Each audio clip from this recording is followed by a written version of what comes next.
An estimated 142 miles is what just under 150 local and foreign cyclists will be traveling come Holy Saturday, April 19, 2014. It is a one-day event that has become embedded in the Belizean psyche since it first started 86 years ago. Plans for the upcoming event, which is organized under the umbrella of the Cycling Federation of Belize, are going pretty well, as the president, Dion Leslie, explains. Last night, the cross-country committee, we had a meeting last night. The committee itself is chaired by the head of the NOC, which is Mr. Hilly Martinez. So he's the chair of the cross-country committee, I'm the vice chair, and we've had meetings every month since January to begin planning, and now we'll be having meetings every week as we get closer. We met last night just to go over the sponsorship and where we are right now, and it's looking really good. The business houses, they're coming aboard, individuals, they're coming aboard and assisting. So the riders and the fans, they have a lot to look forward to. Well, of course, you have the regular teams, the household names, as we would call them, which is Benny's Megabytes. You have the Western Spirits team from Cayo. You have new teams that are coming up. You have the Smart team, which hosts the current cross-country champion, Darnell Barrow, and a host of other big-name cyclists. You have Predators, that is based out of the north. They have a strong team as well. Then you have the teams out of Cayo. You have I forgot, you have Sea Ray, who's come back in. Then you have teams out of Cayo. You have Cayo High Road. You have the Cayo Cycling Club. And you have, and apart from that, you have a lot of unattached riders, which make up a significant amount of riders, close to almost 30 odd riders that are unattached, meaning they're not part of any particular team. And while the Belize Federation is busy putting their plans together, the cyclists too are working hard towards their A-game, as many have already started getting their equipment serviced. Miles and I stopped in today at Ordonez's bike shop in Belize City to get a peek into that part of the preparations. We have a few teams that have already come by and let their riders bring in their bike to get service. What does servicing entail on your part? What is it that you have to do for them to ensure that their bikes are race ready for Holy Saturday? Okay, they bring it in to properly grease and to make sure that everything is fine-tuned. You need your machine to be well efficient.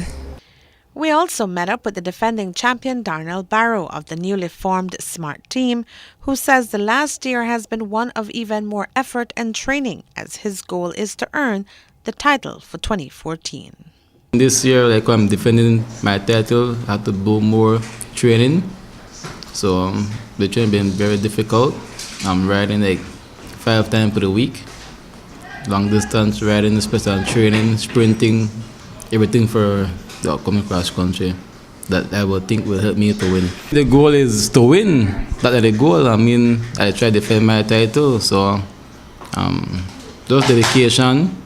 Train hard, try eat right, rest of time, to stay focused, don't get distracted from anything out there. Meanwhile, Leslie, the Federation president, spoke of his hopes of a Belizean rider claiming victory this year, as well as the prizes that the riders can take home, including over $10,000 in cash and kind for first place if it is won by a Belizean rider.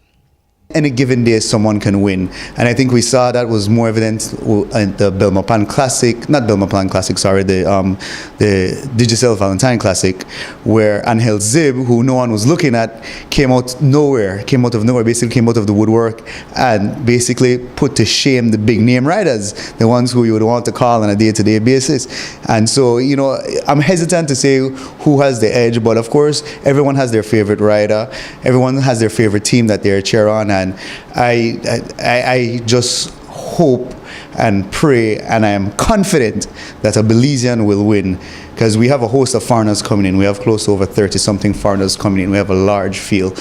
But with the way I've seen the Belizean teams and the local riders, they've been performing in the various races we've been having throughout the year, I can see they're really strong. Their condition is like never before, and it's come across in the big classics that we have coming up to cross country that the Belizeans are performing. So we look for a strong performance from the Belizean riders on a whole, not just any particular team or any particular individual, but on a whole, the Belizean riders. Tell us more about the prizes. What are some of the prizes we can expect for this year? Well, the first prize is $6,000 and a trophy. Second prize is $4,000 and $3,000, and a trophy. Third prize is $2,000 and a trophy, and fourth prize is $1,000 and a trophy. And then from there, each prize goes down by $200. So fifth is $800, sixth is $600.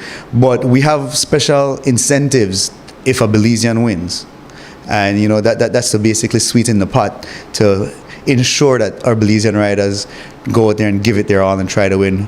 We've received $5,000 from United Insurance if a Belizean wins, and they've committed to a 3-year contract that if a Belize doesn't win, not the first Belizean, we have to clarify that, not the first, if a Belizean wins, if you come in first, if they don't win, they've committed that amount will go back in and they will double it next year. So they've committed $5,000. We have the Ministry of Sports, Youth and Sports. They've also committed $5,000 if a Belizean wins. And just last week, we're finalizing from the Deputy Prime Minister, the Honorable Gaspar Vega, if a Belizean win, he'll receive a parcel of land. So we're giving incentives for a Belizean to win, incentives for riders out there to go out there and train extra hard.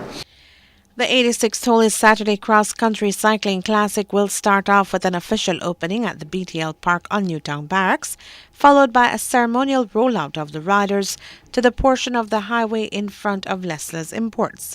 And from there, the riders take off in a rollout start.